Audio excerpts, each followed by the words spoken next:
صوبہ بھر کی طرح نصیرآباد میں بھی سانحہ مستونگ کے خلاف مختلف مذہبی پارٹیوں کی جانب سے ریلیاں نکالی گئی اور احتجاجی مظاہرہ کر کے ڈیرہ مراد جمالی میں شہریوں نے تمام کاروباری مراکز بند کر کے شٹر ڈاؤن ہڑتال کر دیا۔ ریلی کے شرکاء نے بدترین سیکورٹی پر نگران حکومت کے خلاف خوب نعرے بازی کی اور پریس کلب کے سامنے مظاہرہ کیا گیا۔ اس موقع پر جمعیت علماء پاکستان کے مرکزی رہنما علامہ عبدالحکیم انقلابی، ٹی ایل پی کے صوبائی رہنما مولانا الہی بخش نورانی نے وش نیوز سے بات چیت کرتے ہوئے کہا، آج کا یہ ریلی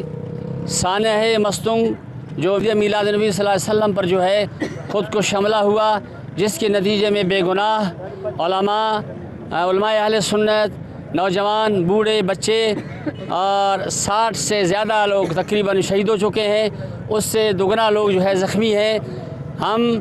آج کے ریلی کے ذریعے سے صوبائی حکومت سے پرزور مطالبہ کرتے ہیں کہ ہمارے شہداء کے لیے معاوضہ اعلان کرے، ہمارے زخمیوں کے علاج کے لیے معاوضہ اعلان کرے، اور اس ملک کے اندر جو دہشت گرد یا ان کے سہولت کار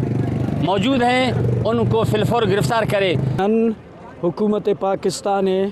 دا مطالعہ نہ تو اول کونا غلطی دادے کہ میلاد نہ دیا پورا رپورٹ نن تو نے ویڈیو صافی تو ہمارے ہرا نانا کوریج کرے نو نن تو ارا پولیس نہ حفاظت پیشتمانو اور ڈی سی خزدار نہ نن تو ویڈیو ارے آڈیو ہمارے او پائے کرے مستوں خطرے ٹھیے مال میٹنگان تو داڑا معلومس گڑا مستوں انتظام انتے کمزور مس اور اوڑے دا سانے انتے مسک داڑا معلومس دا اوفتا غفلت ہے اور مستینن پانا کہ دو پروگرامات تھی دونوں غفلت حکومت پاکستان نہ مف اور ننا شہیدہ تھا تعزیت کے اینو اس کا گورنر اس بتنے، وزیر اعلیٰ بتنے، وزیر اعظم بتنے، انت سے کہ نن پاکستانی افن۔ اور میں تمام ایجنسی سے کہتا ہوں کہ خدا را بلوچستان کے لوگوں پر رحم کیا جائے اور دہشت گرد کے جتنے بھی سہولت کار ہیں ان کو فی الفور جلد گرفتار کیا جائے اور انہیں کڑی سزا دی جائے اور بلوچستان سے دہشت گردی ختم کی جائے۔